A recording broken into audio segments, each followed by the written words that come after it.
Oh, well, I wish that was the score. Let's correct that because that is not the score. That was never the score. Bayern Munich 1, Arsenal 0, and Arsenal crash out of the UEFA Champions League. And let's be honest, it was a bit to a whimper. It was a game which promised a lot from Arsenal, but did not deliver much at all. I'm sure many Arsenal fans will be upset about going out, but more upset about the way they did go out. When you lose a game, you want to the term "leave nothing on the pitch" is something that comes to mind. Something that I heard a lot when he was growing up, when he was playing football, and it felt like Arsenal players left a lot on the pitch. Now, that's not I wouldn't say so much so due to effort, because obviously there's effort involved. Because you get, if you don't put in effort against the Bayern Munich team or whatever form they're in, you're going to get smashed. But for me, it was what they left on the pitch was a bit of courage. Just go for it at some points. With 5 minutes left, with 2 minutes left, with a minute left. Even then, it didn't go for it. The commentators screaming, "Get the ball in the box." I think everyone in the world was screaming, "Get the ball in the box," and they just didn't. I just don't understand why. And then what summed up our kind of performance was that corner at the end from Saka, which again left much to be desired. We've already got a comment in the comment section. What do you say? I didn't see the game, but did Bayern deserve to win? I would say so. In all honesty, I think I got a call, a message from one of my friends. We asked each other how what they thought of the first half, and I said I felt like after seeing the halftime analysis, it was a little bit better than what I thought after the first half. However, I do feel like Bayern have been slightly more dangerous, and I do feel like Bayern can score. I felt like at any time, if Bayern were hit Arsenal on the break, they would score, or they could score. Leroy Sané, Harry Kane. There's just players in that team which are dangerous, and it was one of the defenders that was the hero today. Very disappointing. Very disappointing. There's ways to go out, and I just felt that I would have liked to see Arsenal go for it a little bit more. We did see in the first game, Arsenal went for it, came out the blocks, hit Bayern Munich out of nowhere, which I think stunned them. They went for the jugular, and then they got hit on the break there. And I think that was playing in the back of their mind. I think they wanted to play this more like a game of chess. However, even in chess, there's a point where you have to strike. There's a point where you have to go for the king and the queen. And they didn't. They didn't at all. We don't have good enough attackers. What summed it up tonight? Martinelli, I think, had one shot on goal. Havertz didn't have a shot on goal, and neither did Bukayo Saka. And that is crazy to think your front three didn't even get a shot off. I think we had a few shots from Odegaard, Rice, players all around the pitch, but when it came to our front three, they just weren't at the races today at all. Let's get into the player ratings, because I don't think we want to be here all night, do we? But yeah, let's get into the player ratings. David Raya in goal. A couple of decent saves from David Raya tonight. Distribution, I didn't see too much of it. Do you know what I would have liked to have seen a bit more? Get David Raya on the ball and spray some of them balls out wide, see some gaps and pop some balls in the flanks. Get it up to Kai Havertz and him knock it on, and a bit old school. It did need a bit of that. It needed a bit of that here and there. We just needed to mix it up a little bit. Just do something. And he did have a bad game. So for me, I'd have to give David Raya a 7. I can't fault him for the goal. It was a bullet header from Kimmich. I will give David Raya a 7 tonight. William Saliba. I think we've seen over the last 4 games in the knockout stages of the Champions League that Saliba's not quite the world-class status that people like to label him with. There's a clear level difference from Premier League consistency to Champions League. In the Premier League, you can be a good defender, consistent, but in the Champions League, you have to have a bit of nous as well. You have to be clever, and you only get that from experience in these competitions. And Saliba will come out the better player for that. Didier Deschamps got lambasted for not playing Salah. Arsenal fans in the comment section of every French outlet possible when Saliba's not picked. But you can see by some of his performances in the Champions League why he's probably not been picked, because he hasn't got that European experience, that level of intelligence in the elite competitions, which separates you from the best. And he is one of the best young up-and-coming players, yes, but definitely defenders in Europe. And I think tonight, again, a couple of times was just positioning a bit off. Right pass wasn't there. So I'll give Saliba a 6 tonight. Get in the comment section. Let me know what you're going to give it. Join in, everyone. Join in. Get in the comment section. Let me know what your player ratings is as well. Next up, we're going to go for Gabriel Magalhaes. One thing that is surprising me over the last, definitely in the Champions League, in the last 2 games against Bayern Munich, I don't feel like we've used Gabriel's attacking prowess in the area for corners, for set pieces. I don't remember him getting a head on the ball in this game. He may have done in the last game, but he definitely didn't in this game. And I just feel like we could have used him a bit more. Like we've got some quality people who can put the ball in the box. Declan Rice very good at set pieces. Saka, he wasn't great tonight, but normally Saka's very good at set pieces. We've got to start using Gabriel. But other than that, defensively, again, similar to Saliba, a couple of times he was just, his head went missing.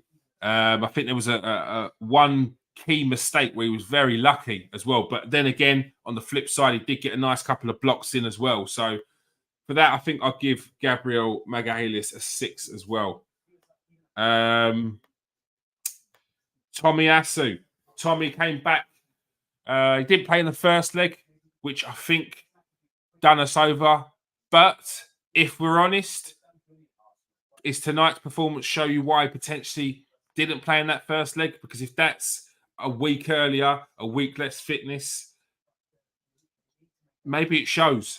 Maybe it does show that Tomiyasu wasn't quite ready for that previous game. He wasn't bad tonight, but I think when you're up against Leroy Sané, there's a couple of times where Leroy Sané looked like he had him on toast. Good recovery from Tomiyasu though, in those moments. But yeah, but to be fair, of the three, Zinchenko, Kiwior, and Tommy, I still would have played Tommy tonight. I think he had a better game than Kiwior, and I think he definitely had a better game than Zinchenko had on the weekend. So again, don't think I can go higher than a 6 on this. Didn't really bring anything going forward from that left back position, and defensively was all right. So yeah, I'll give Tommy. I'll also give Tomiyasu a 6. Benjamin White. You could see his frustration at the end. We love Benny Blanco. He's a passionate player. But a couple of times he did get forward, did overlap, but it just wasn't enough. It just wasn't enough. And I'm not sure whether that's the manager's tactics tonight. He didn't want to push too far forward. Whether Saka wasn't giving him enough space by drawing out a player, which would leave gaps. But yeah, it just wasn't enough going forward tonight for me, for Benny. Yeah, because when he did get forward, he had a couple of opportunities to get the ball in the box, and he can deliver as well. He had he had a shot which I still don't think it's probably landed yet. But yeah, he had a shot which was more of a rugby conversion. But again, that looked like it was out of frustration. You saw at the end, he looked frustrated. Another frustrated night. I'll probably say probably one of the more encouraging players on the pitch, to be fair, and definitely in defence. I think he was the best defender. But again, I can't give him a 7 for the performance tonight because there just wasn't enough going forward. And to get a 7, you've got to have done something. You've got to have done something. And I feel like the other players, they had a couple of mistakes in them, but then they recovered with a couple of nice blocks, tackles, whatever. Ben had a half decent performance tonight, but just not enough. And it just summed up the game tonight. Just not enough. Central midfielder, Jorginho. He was trying to find space, trying to put balls through. He was making a real effort to try and make something happen going forward, but the runs just weren't on. Bayern Munich defended really well. I know it's easy to take the mick out of players like Eric Dyer. It's easy to take the mick out of form players like De Ligt, to say that this person's over the hill. Goretzka's not had a great season, but they soon turn up in the Champions League, don't they? And they did tonight. Eric Dyer didn't get, although he's a lump of a defender, and I don't want him anywhere near the England defence. Mate, get him to do a job, he does a job. If you want him to do a battering ram of a defender who could still pass the ball, Eric Dyer's your man, and he had a pretty good game. Guerrero, I thought, was also good at keeping forwards quiet, and Joshua Kimmich, he's class personified. Let's go to a couple of comments. If you are new to the show, people, come over to, I know you're watching on Twitter.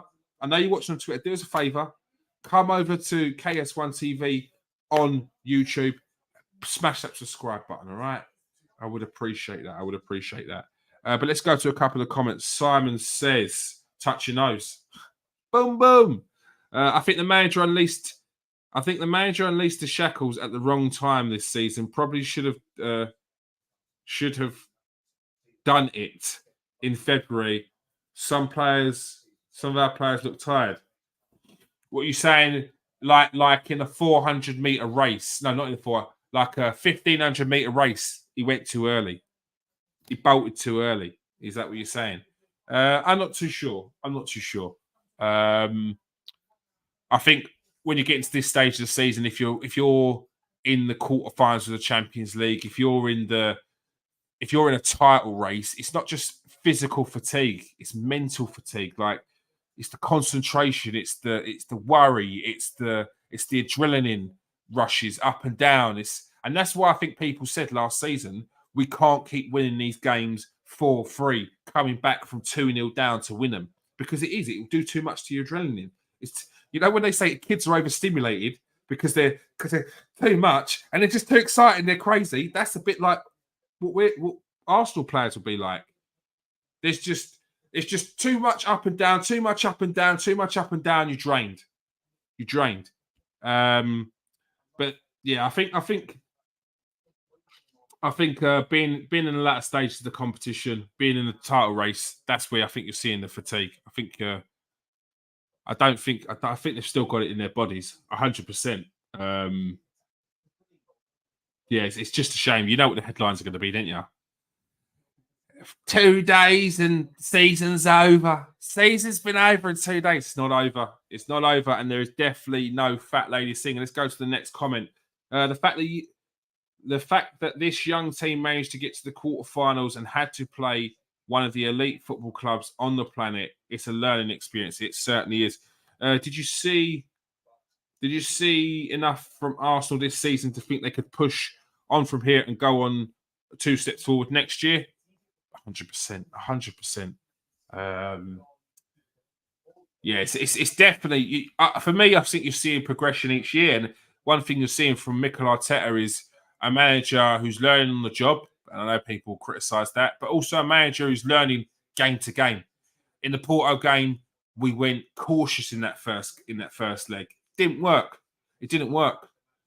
Cautious in the first leg, Hit us on the break. Didn't work. Second leg, came at them, got the goal. Went a bit in our shells after we got the goal, but we went at them. Bayern Munich, first game, went at them. Went a bit too gung-ho. Like, it's 1-1, and we've got all of our players, bar one defender, in their half. It didn't work. Game ends up 2-2. Second game, he tries to go cautious again. So he's learning. And I think it's his experiences now that he's learning. I think you'll see experience from the players. The players have to learn. There's only so much Mikel Arteta can do. And when the players go on the pitch and they're getting drawn into silly fouls, you're seeing Joshua Kimmich go to ground because he's been fouled. It's a soft foul, but it's a foul. Why are you going into him? Why are you going into him there? You know he's going to go to ground. It's like it used to happen when we come up against Barcelona. Sergio Busquets would always go to ground, would always be on the floor 90% of the time. But it broke up play. It got us frustrated. It earned us yellow cards. And yeah, I think we've got to learn. Same as last season, mentality physically shattered. The manager doesn't rotate enough.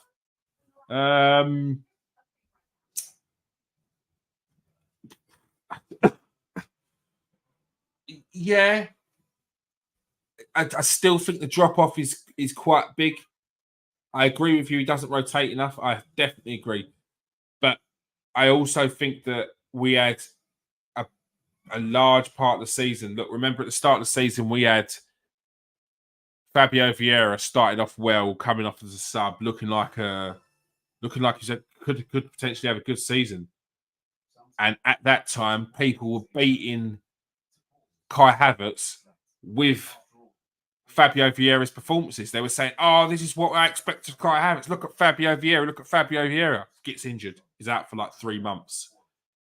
Elmer Smith-Rowe been out all season. Comes back in the latter parts of the first half of the season. Thomas Partey been out all season. So where's the rotation? And this isn't a dig at you, Russ. I'll ask you, where's the rotation? The rotation is now Reece Nelson. You're not really rotating Jorginho. He's a starter now. Your rotation is Trossard, Havertz, Martinelli. They've been rotated.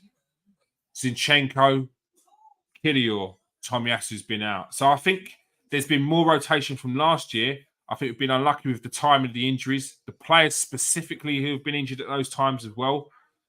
But ultimately, we need to bring in more players of better quality that can come off the bench as well. We've been talking about a replacement for Saka. We've been talking about another striker, a central midfielder who can stay fit all season. These are big things. Does Elmer Smith-Rowe stay? Does he have the quality? Does Reece Nelson stay? Does he have the quality? And I think these are the questions that they're going to be asking in the summer. These are the questions that they're going to be asking now. Why are we not able to bring on certain players in the Champions League that can make a difference? And I think that's where we go on from now.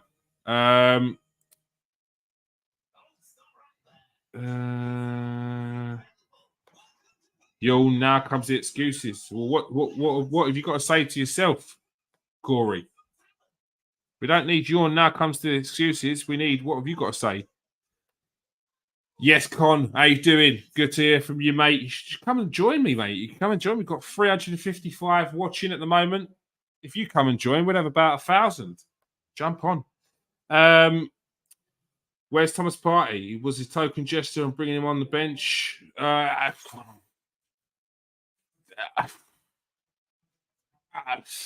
Where'd you bring on Thomas Partey now, Russ? I think Thomas Partey's a starter, isn't he? Thomas Partey's the starter. Jorginho's the one you bring off the bench. I don't think you bring on Thomas Partey to win a game. I think if you've got Thomas Partey on, you bring on Jorginho to potentially win the game because he's someone who can unlock something. If he's unable to unlock something, bringing on Thomas Partey And I love Thomas Partey because he can break. He's got them passes that can break the lines, and he can make a difference. But a Thomas Partey that's played 5 games this season,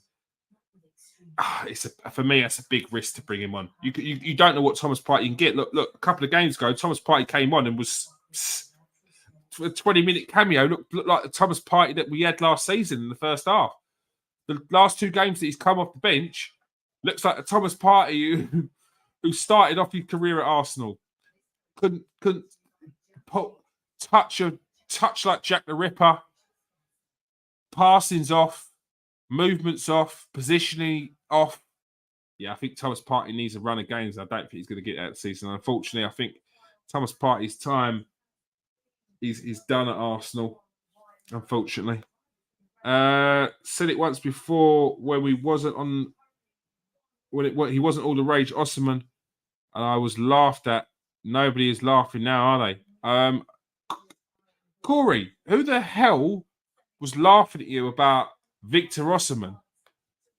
I don't know about that, mate. I don't know what circles you're in that were laughing at you about Victor Osimhen. Jorginho. So yeah, Jorginho for me, he was trying, couldn't really get anything for it. And look, it's going to be tough to give anyone anything over a 6 tonight. And I don't think we're going to see it. I think Jorginho gets a 6. He gets a 6 for me. He was trying.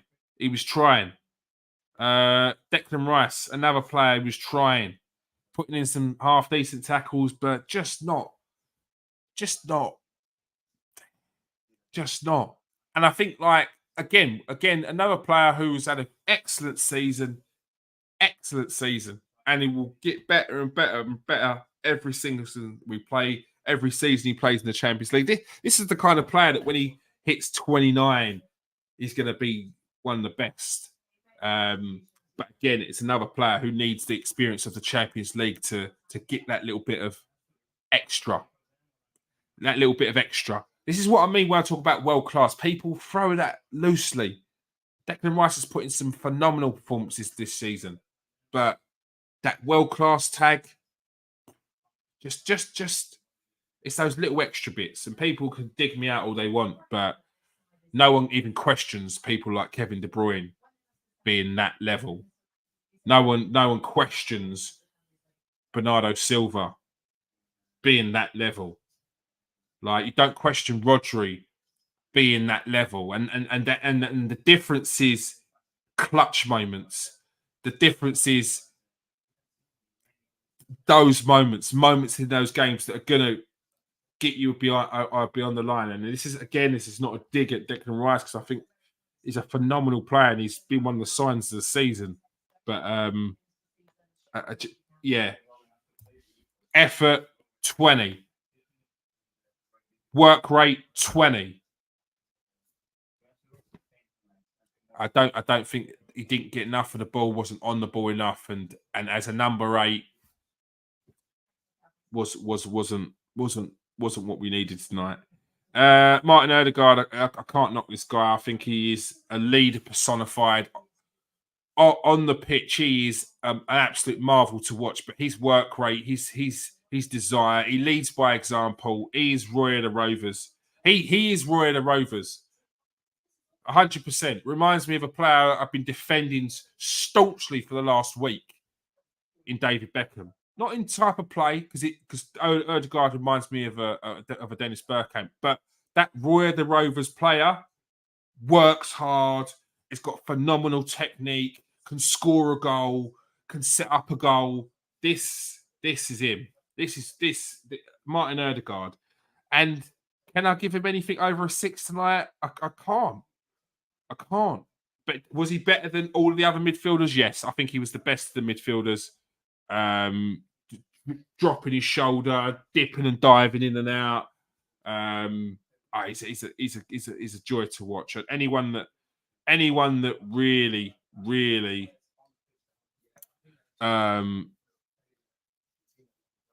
appreciates football appreciates someone like Martin Odegaard. He gets a 6 tonight. I can't really give him more than a 6. Gabriel Martinelli. He's not been good. since he's come back from injury, if I'm honest. I think he had a sub appearance where he looked all right, but he's not been good. He's very flat. It seems like a player who was fully involved and up with the pace of how everything was going, and he's come back into the team and he's off the pace. He's just not sharp enough. He's just not there. Like everyone else is, even though they're tired, they're sharper. They're in the right positions. Everything's snappy. Everything boop. And Martinelli, who's up at that level, is creating more. Is creating more trouble. Is just doing more on the pitch, and he just wasn't tonight. His performance and Saka's performance pretty much personified how we played tonight. Flat. It was flat. He got off one shot.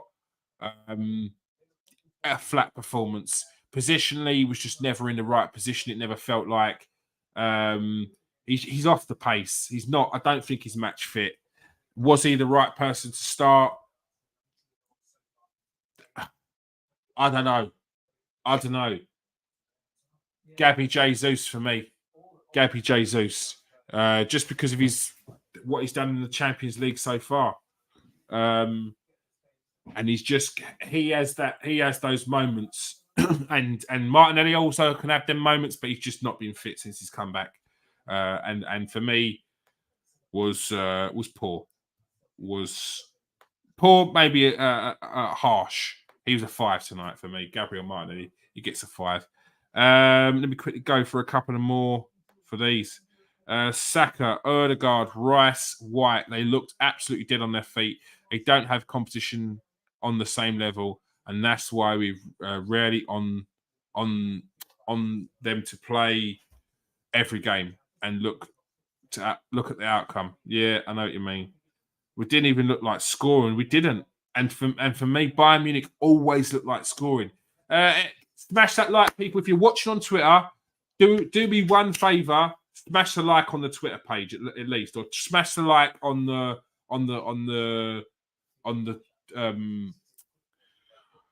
box that you're watching. My mind's gone blank. Smash the like. Come on, if you're not going to come over to YouTube and hit that subscribe, please appreciate if you smash that like on Twitter so we can get more people watching right now. Corey says, bring out a striker next season, a real bloody killer. Otherwise, this will happen all over again. I don't think you're wrong. I think we need the option. And look, for me, it doesn't. It's hard. And I understand your sentiment, Corey. Yeah, it's very hard to find that killer. Who's the killer? Is Osimhen the killer? Because people will tell you that Osimhen misses chances as well. Is he the killer? Is Goykares the killer? The levels in name, status from Champions League to Europa League, you probably say it's a golf, but is it? Who'd you really go for? Goykares has got English experience. He was one of the top goal scorers, or if not the top goal scorer in the Championship a couple of seasons ago.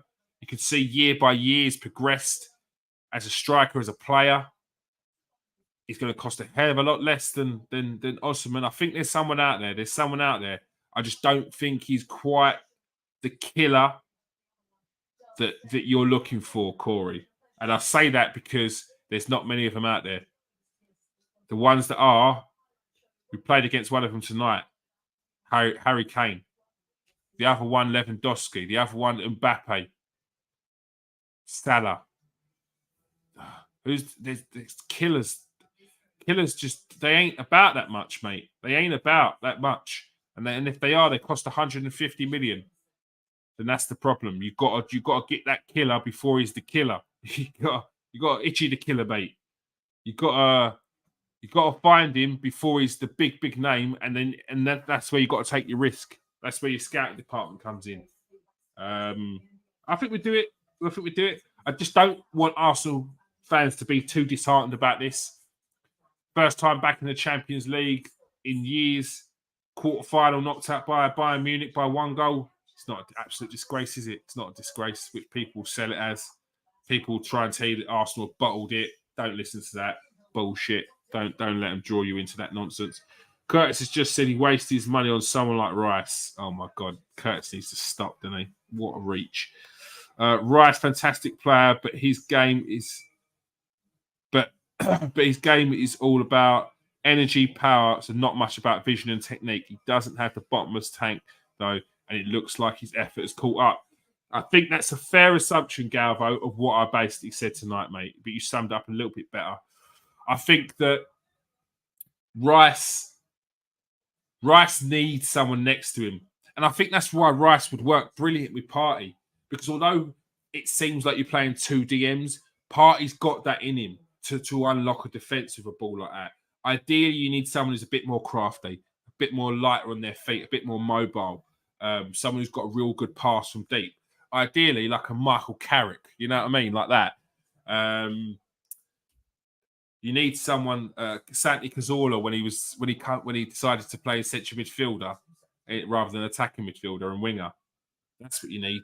Someone from deep who can play balls. Because I do think Rice has got more to his game. I think he's got goals. I think he's got good technique. I think he's got a pass in him. But I know exactly what you mean. I think he does need someone to help him out in those situations. And it should have been Jorginho, but he found it tough tonight. He found it tough tonight against the experienced, astute Bayern Munich team. And I think we need to give them a bit more credit. They were very, very good. We've done well to keep Harry Kane quiet tonight. We've done all right to keep Sane pretty quiet tonight. But those midfielders, the defence was tight, made a big difference, and kept our strikers even more quiet. Bukayo Saka, 0 shots on goal, 0 fouls, 0 tackles, 0 impact. It's a disappointing night tonight for Bukayo Saka, wasn't it? Very, very disappointing, very frustrating. Made a couple of half-decent runs, so I'm not going to get on him too much. Very, very similar to Martinelli, but when I talk about strikers, when I talk about forwards, I ask you 2 questions. What's your job? And how did you do? Your job as a winger is to get crosses in the box, to get shots off goal. How many shots did you get off tonight? None. How many crosses in the box did you get? 2. How many should you be putting in a game? 10. Not good enough from Saka tonight. I'm not going to be too harsh on him, but this is what I say when I talk about world class. He's not at that level yet, and you can see it in these competitions, the elite competitions. People will talk about international. What did Roy Keane say? If you can kick with your left foot, if you can kick with your weaker foot, you get an international cap. And he's not too far wrong. He's not too far wrong. Because you don't get in the Champions League just for being born somewhere. You get in the Champions League because you're the best in that league. You're the best in those leagues. That's why you're in the Champions League. That's a different level of elite. Do you know what I mean? You've got more of a concentrated group of teams that are better. Whereas in international, you're playing Iceland one week. You're playing Brazil in a friendly in 1 week, France in a friendly another week, Denmark. It's just not the same. Whereas in these teams, you've got more concentrated quality. Do you know what I mean? Compact strength. I need a drink. What we saying in the comment section. Young Cess would be class besides Rice. Oof. If only. 100%, mate. 100%. Now, before we go on, if you are new to the show, please smash that like and subscribe. We appreciate it. We're trying to hit 2K. That's our goal. It's not a big goal, but it's a goal. Do you know what I mean? We're currently at 1-2, around that. Trying to get to 2K. All right, that's our next goal. Road to 2K. And get your comments in the comment section. I think you can also type it into Twitter as well. So if you're on Twitter, I think you can type in a message on Twitter and it will pop up here. We'll also read that out. So get your comments in, get your ratings in. The show is nearly over. Bukayo Saka, I'm going to have to give you... Am I going to give you a 4 or 5? I don't think he was that much worse than Martinelli. I think it'd be too harsh to give you a 4. To say you was a 4 would be that you had an absolute stinker and you've just been non-existent today. We need more for you from you in these games. It's not going to be too long until I'm going to start getting onto you a little bit more because you're getting older now. All right, you're not the little brother. You're not the young pup anymore. You're a man, so you can start getting critiqued like a man from next season backs. All right, so we're going to get onto you then. Kai Havertz. Do you know what? It's tough with Kai Havertz, yeah, because if you don't give him the ball, what is he going to do? Like, if you don't give Kai Havertz the ball, what are you expecting him to do? You're going to get a Declan Rice performance out of him. You're going to get someone who's going to bosh it about. You're going to try and put in tackles. He's going to work hard. He's going to try and hold up the ball. But you're up against Eric Dyer and De Ligt. Eric Dyer and De Ligt. They ain't the two defenders you want to be trying to play with a target man like that with. You need to be playing off him. You need to be in tight with him, looking with the 1-2s. If Kai Havertz is going to be playing as a target man against De Ligt and Eric Dyer, you need to be there so the ball off his chest, bang, you're there.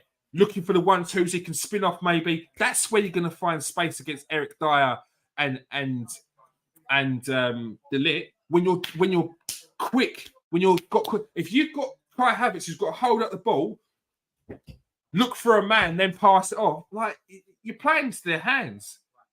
A couple of headers like that. Never going to get the ball, but head in the back of his head. Like, you know what I mean? Like, if you've got to try and play old school against these two, I don't think you're going to win. I don't think players have got much out of Bayern Munich this season by playing old school in that way. Playing with a target man. I think they've probably played with more mobile players and they've dropped in a bit more. Maybe Kai Havertz could have dropped in a bit more and Martinelli could have been a bit more fluid and Saka could have been a bit more fluid and Ødegaard could have been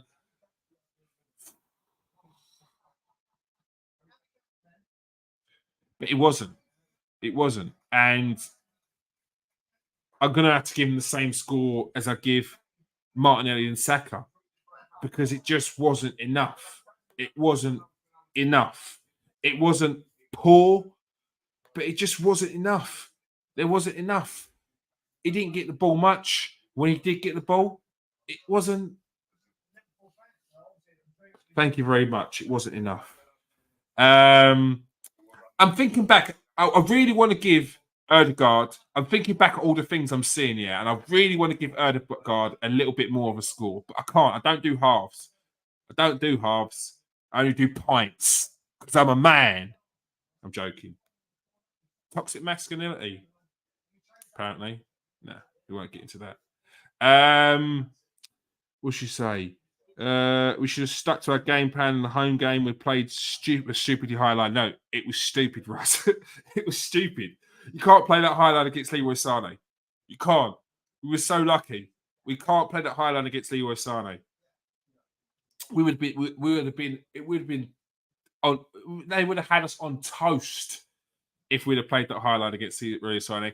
However, we did need to play a bit more attacking. But I do think it was the fact that we didn't get a result in the first game is the reason why we didn't play as attacking in the first game or even close to that attacking play.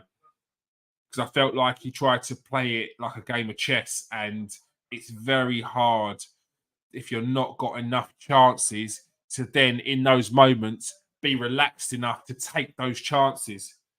Again, it's that level of composure that people need in the right moments and not just to finish, but to play the right ball in. Look at how it was a Gamero. Look at how he lifted the ball to the back post for Kimmich. Now, was it the last game or at the start of this game? There was a similar play where the ball was wrapped in. Like the ball's wrapped in. And it was like, well, what are we meant to do with that? What are we going to do with that? But it's moments like that. It's you get to the byline, you chip it up, you hold it up to the back post, bang, and then you header it back across goal or back on goal. It's those moments, mate. It's big moments like that. Big moments. But I think the biggest moment was in the last game. The biggest moment in the last game was Ben White. Again, can't be too harsh on him. We're talking about a right back who was a centre back as one-on-one with a goalkeeper. We're expecting him to score. Like, as a professional player, yes.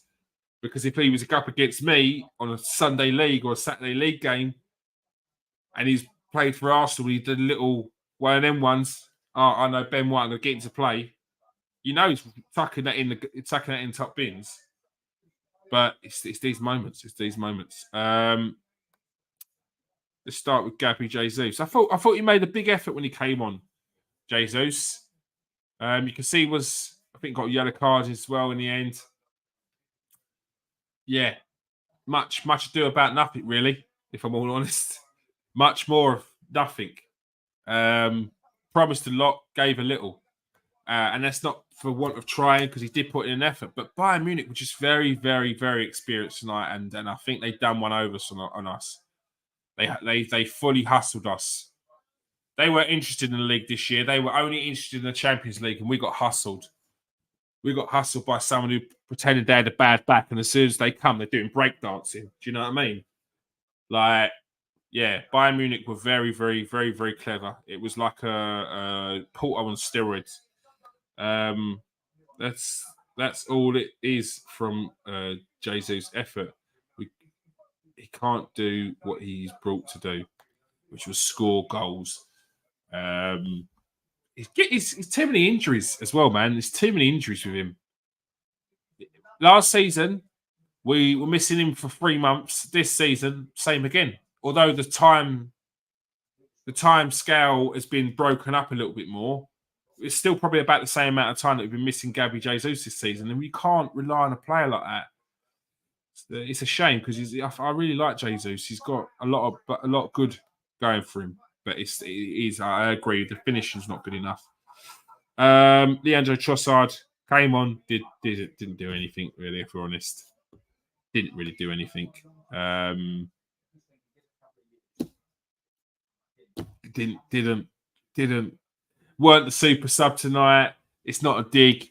He came on against the Bayern Munich defense, and that's in the midfield as well, who were really focused, really had the bit between their teeth. And yeah, it was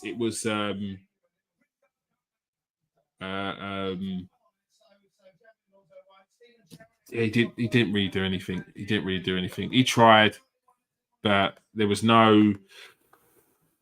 But do you know what? Thinking back on it felt a bit congested in the end. It felt a bit congested. It felt like we were top heavy, and totally understandable because we need a goal. But I think we could have stuck every attacking player on the pitch, had no defenders, and we still wouldn't have scored. There just needs to be. You know what it is as well? We lack a little bit of creativity. Like we've got athletic players, we've got flary players. Yeah, they can drop a skill, drop a shoulder, take on a man, dribble. But there's that level of creativity that we're missing. And you don't get that with Havertz. You do get it with Jesus. But with Havertz, you get more presence. With Jesus, you get better dribbling skills. So it's a bit between the two. And Erdegaard is that creative master in there, but he needs someone else. I think he needs someone else. Bukayo Saka's not creative like that. He's a good passer of the ball, good athlete, but he's not.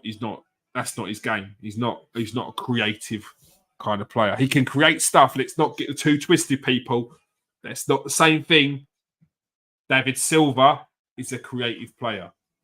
Do you know what I mean? De Bruyne is a creative player. We need another one of them, and that can come from deep as well. That can definitely come from deep. I do think we're missing. I'm going to give Trossard a 5 today. Cameron didn't really do much.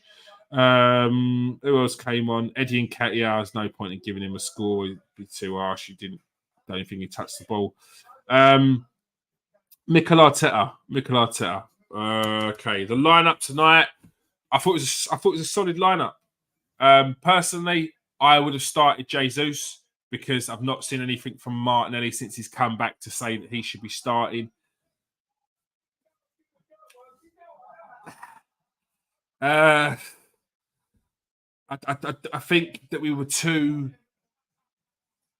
conservative throughout the whole game. To go in half time 0-0, it felt like an achievement. It felt like, oh look, we've got to this stage. It's 0-0. We're still in the game. That's not. We didn't before last week. We were favourites. So why are we playing a game where I'm feeling like we're still in the game? It should never have been we're still in the game. Even at the Allianz, it should never have been we're still in it. It should have been okay, it's 0-0. In the second half, we're going to go for it.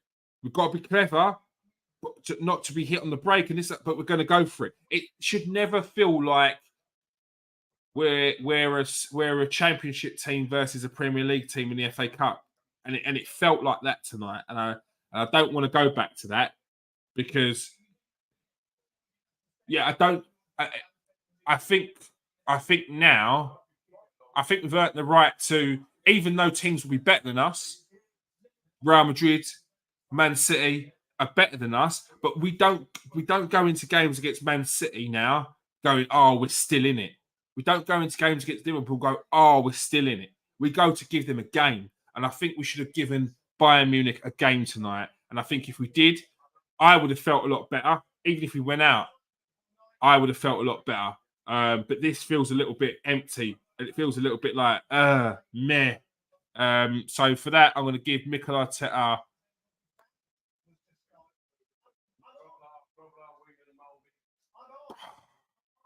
I'm going to give him a 5. It's for two things. I'm going to give Mikel Arteta a 5. First of all, I personally think he should have started Jesus. So, yeah, you lose a mark for that because we didn't win and you didn't start him. And two, I think the main one is because I don't think we went for it. And I think sticking Eddie and Nketiah on with 5 minutes to go ain't going for it, really. Yes, you brought on Trossard, but it felt like a mentality thing. It felt like we only really tried to turn it on when we went 1-0 down. And I think it's very hard to switch it on when you've gone into a mentality of what felt like we don't want to lose. Was he going for penalties tonight? Was he thinking that the law of averages says that, well, the form, should I say, of Bayern Munich at home in these Champions League games says that the best option is to go for a penalty shootout or extra time. But yeah, I don't think you can set up like that. Shut out by a defence containing Eric Dyer. I think, Russ, it's easy to say that, mate, but I think you've got to give credit where it's due. Like, I don't think we played to Bayern Munich's weaknesses there, though. When you, like I said earlier, if you're playing Kai Havertz, then he's got to drop off. There's no point in him being up top and trying to hold up the ball against Eric Dyer and De Ligt. Like they're two big solid lumps. Like you're gonna have to be a Didier Drogba up there to do that. It was a good run. Can't deny. No, of course, no. I agree. My criticism of Arteta is he's off is he has to sniff. Are we in trouble? Oh, okay. We have to sniff we're in trouble before the goal comes. Earlier on the weekend and tonight, you could see we were under the caution and waited too long. I agree with a lot of what you just said there. I agree with a lot of what you just said there. It does very much feel the writings on the wall before it's there. I agree. Villa the other day, very similar. You could feel like they're going to score. What do you do to change that? That's what he's paid the big bucks for. Saka was trying. But I don't think I said that before though.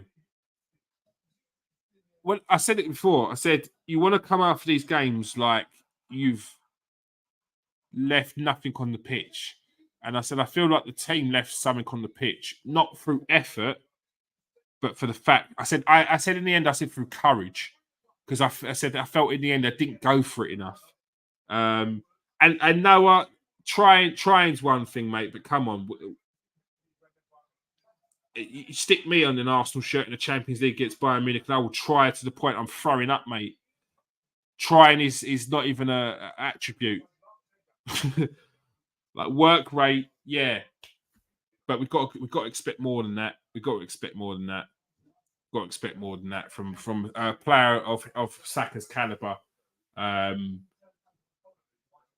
want to see something.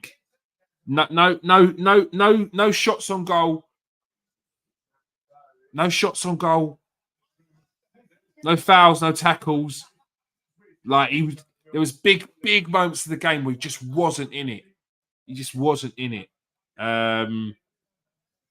Yeah, he just didn't look sharp tonight. I tell you, he's a great manager. If anyone says otherwise, they're daft. I 100% agree, mate. 100% agree. I think Mikel Arteta has been the best thing to happen to this club since Arsene Wenger came in, mate, if I'm honest. And I've seen both of them come in. I saw George Graham go out, and what a shit state that was in by the end of it. So let's not get nostalgic about George Graham, which people seem to forget. When he left, it was a nightmare. You think Arsene Wenger left Arsenal in a bad state? Jesus Christ. George Graham, Glenn Helder, Stefan Schwartz. Oh, yeah, Arsenal's team was poor when he left. Eddie and Nelson too busy counting their money on the bench. Oh, come on, Russ, that's a bit harsh. Like Nelson, come on, mate. What are they meant to do? They were given the contracts. No managers go for penalties. I feel like Brian were under more pressure after losing the league by 16 points. They didn't. If they didn't win against Arsenal, they would have been booed at home. Yeah. I don't know. Bayern Munich came into this game, the two legs, as the underdogs, and that never happens. So I'm not sure if Bayern Munich would have been under too much pressure. Yes, they've got higher standards. Yes, there would have been a level of pressure to try and get through tonight. But I can't say it would have been any more or any less than Arsenal's. Arsenal put themselves under their own pressure. Maybe. I don't know. It's a fair point. It is a fair point. But that is all we have time for, people. That is all we have time for. My road mic. Big things. Thank you for everyone who's joined us in the comment section. We're going to get this over 400 people watching. Tuchel is going. Tuchel is going. The league gone. Bayern could play their natural game. Yep. I think Nagelsmann potentially in talks for going back to Bayern Munich as well, isn't he? Which was an odd one for him in the first place. But maybe Tuchel for Manchester United. What's your thoughts on that? Actually, for that one, join us on Monday, 8 o'clock for the Super 6 podcast, where we talk about everything for the Premier League, the Big Six, not the current top six, but the Big Six. But we also get involved with Newcastle and Aston Villa as well. But we have a pity parties for Chelsea and Manchester United fans out there. we've just got over 400 viewers. Thank you very much for that. Appreciate that. Smash that like on Twitter if you're on Twitter. If you're on YouTube, make sure you come over to YouTube. Yeah, smash that subscribe. You don't even have to watch on YouTube, but we just want to get the subs up. Yeah. Thank you very much, Gav. I appreciate that. Make sure you join us every Tuesday for the Arsenal show, 8 o'clock. It won't be on next week because we have got a game. We are against Chelsea, aren't we? Yeah, we're against Chelsea. So it's a big, big game coming up next week. But you will be able to catch us for the post-match reaction of that one and post-match reaction of every game as well, going towards the end of the season, to the end of the season. Next up, it will be Wolves this weekend, a big game after Arsenal's loss. They're playing Aston Villa's noisy neighbours, Wolves. Let's hopefully we can go up to Birmingham and get some revenge on the Brummies. Thank you for everyone who's joined us tonight. Please press that like and subscribe button, press that share button, and press the copy button because that also helps. Puts us on the top page. So from now on, everyone who's watching or goes onto YouTube might be able to see us and join in on the comments as well. Peace out, people. Stay safe and wash your hands.